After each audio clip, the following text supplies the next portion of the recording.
Meningkatnya jumlah produksi minyak mentah kelapa sawit di Indonesia mencapai 47,08 juta ton pada tahun 2023. Peningkatan ini akan berimbas pada peningkatan volume limbah POME, di mana POME sendiri mengandung kadar polutan yang cukup tinggi dan tidak memenuhi standar baku mutu, sehingga tidak bisa dibuang langsung ke lingkungan atau ke badan air. COD-nya sebesar 15.000 hingga 100.000 mg per liter, kemudian BOD-nya sebesar 10.000 hingga 43.000 mg per liter. Untuk mengatasi masalah ini, banyak industri kelapa sawit beralih ke anaerobic digestion untuk mengolah POME ini menjadi biogas, tetapi solusinya belum optimal karena masih menghasilkan produk sampingan atau limbah sampingan yang disebut liquid digested POME atau LDP. LDP sendiri masih mengandung kadar polutan yang cukup tinggi dan belum memenuhi standar baku mutu, di mana nutrisinya juga cukup tinggi, yaitu nitrogen amonia 342 mg per liter dan fosfor 242 mg per liter. Hal ini apabila tidak diatasi akan menyebabkan pencemaran lingkungan seperti kerusakan ekosistem, kematian biota air, dan juga eutrofikasi.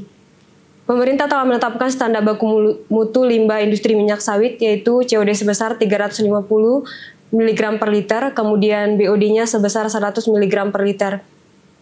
Hal yang kami lakukan untuk mengatasi ini yaitu dengan memanfaatkan LDP sebagai media kultivasi dari mikroalga. Salah satu faktor penting untuk pertumbuhan mikroalga yaitu nutrisi seperti nitrogen, fosfor, dan kalium yang terdapat pada LDP.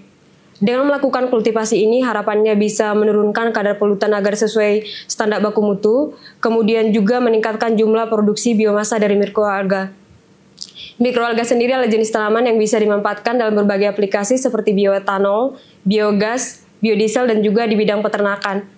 Mikroalga memiliki keunggulan seperti memiliki produktivitas yang tinggi, tidak memerlukan lahan yang luas, tidak bersaing dengan sumber pangan, serta kemampuannya menyerap karbon dioksida. Di antara berbagai jenis mikroalga, Chlorella purga di sini memiliki nilai pasar yang tinggi dan prospek komersialisasi yang menjanjikan. Dengan aplikasi yang luas di industri makanan, pakan, kosmetik, farmasi, dan juga bahan bakar. Metode yang digunakan dalam penelitian ini yaitu metode RSM, di mana metode ini adalah metode yang dapat digunakan untuk mengoptimalkan beberapa variabel input untuk menghasilkan hasil output ataupun respon yang optimal. Variabel input yang digunakan dalam penelitian ini ada menggunakan konsentrasi LDP, ada lama penyinaran, dan juga waktu aerasi.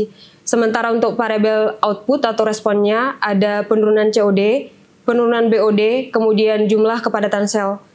Hasil yang didapatkan dari penelitian ini yaitu berhasil menurunkan COD sebesar 72,89%, kemudian berhasil menurunkan BOD tertinggi sebesar 83,70%, dan memenuhi standar baku mutu. Kemudian berhasil menaikkan jumlah kepadatan sel tertinggi yaitu nilai tertingginya 17 kali 10 pangkat 6 sel per mililiter.